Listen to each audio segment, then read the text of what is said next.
When you think that this is at the end of the war, we've made enough mistakes up till then. So why we came up with this dreadful thing, I've no idea. The Cheshire is a stupid ship that flies under everyone's radar during a tech tree update no one remembered, and frankly for good reason.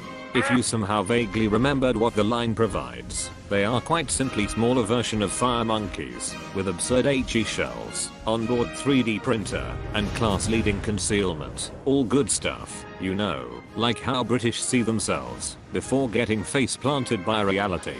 Going with the idea of using top-tier guns, it spits out shells that everyone hates, with the biggest HE alpha, German penetration, and 24% fire chance. While the flight time takes longer than obtaining a permit, it will take all the fun on the receiving end, doing big damage, and at least a fire or two.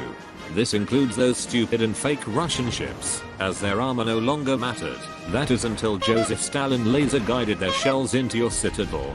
Ah yes, the infamous British incompetence for anything protection related. Let's just put flat surfaces on everything because sloped armor is for poor fags. It is too wide for shells to overpen, and step deck citadel is the equivalent of getting yourself drugged and nutted by a foreigner.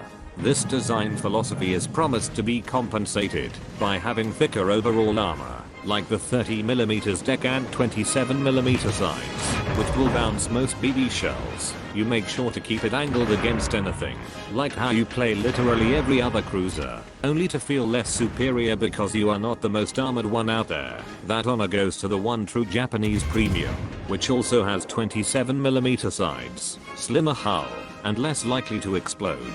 Assuming people kept missing either ends of the ship, it can keep pumping big damage every 12 seconds. Assuming you land them, small shell volume means every misses and shatters significantly lowers the DPM. You know this ship could do with another turret, that would be just right. I wonder where the materials to make those went to the ass plating, which is there to protect the rudder, but in typical British fashion it does absolutely jack shit against pretty much anything. So you get a very divisive ship, being statistically tankier than others, but gives bigger opportunity for the enemy to penetrate at any angle. Even the German equivalent can deal with that better, and that's not saying much. With that out of the way, let's talk about what the ship really made for, and that is HE Snow. It is made to bully other cruiser at close to medium range, with big HE good for breaking lots of stuff, and big AP good for overmatching light cruisers, particularly fellow British ones, though somehow it lacks penetration unlike its HE counterpart, but very effective. If you shoot through people's asses, there is something about sterns and it is always particularly attractive. It has best-in-class concealment. You use it to spot the enemy and let your team do the damage, or to be undetected assuming there is no destroyer. Patience and trigger control is the key on getting the most out of the ship. You can start firing if there is only one ship at your angled broadside, holding your fire until said opportunity comes, unless you want early game adrenaline rush. It doesn't have the DPM necessary to kill anything quickly. It needs a drawn out fight, and your target should be BB that overextends. With enough finesse in dodging, you can maintain HP well until the second half of the game. Assuming the Americans didn't knock your doorstep, or getting noticed by anything German. Only then, you can colonize anything by just sailing into it. If a BB somehow still alive and kicking, you put big massive island in between, limiting his line of sight so you can focus on shooting everything else, such as British carrier, that probably have US Marines as its pilots. The Cheshire is what the Khabarovsk is to all other destroyer, and everyone in the match wanted dead. If you don't get more than 1 million potential damage, you either playing it wrong, or the enemy are smart enough to ignore you, and yet with such exhibitionist impression who wouldn't want to stick their torpedoes into it.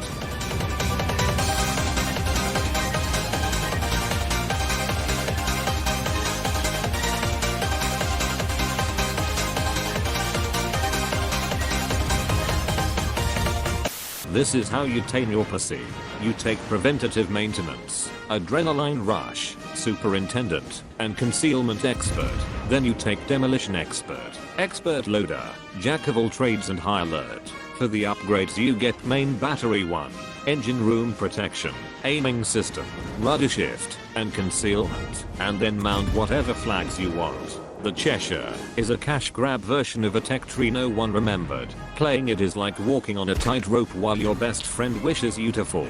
You are nothing but comedy at that point. Having a good heal does not matter when your hull is like London on nighttime raid, with no option to disengage, or even gain intel, and a frustrating set of guns that are borderline useless for doing meaningful damage. Why play this floating catharsis, when the superior version already exists 4 years already, and also look 10 times better? Or maybe wait for the slightly less dumb Belfast. This is why you should not trust British ships. They may look good on paper, they may have meme potential, but they are either volatile death traps, or have zero practical purpose, and also being the worst ship for salvaging your often disabled teammates. Only degenerates would get this ship, and disgruntled people who misses out on the OG Belfast. It is giving a hard time for anyone who dares to perform good on it, and even the game somewhat agrees with that.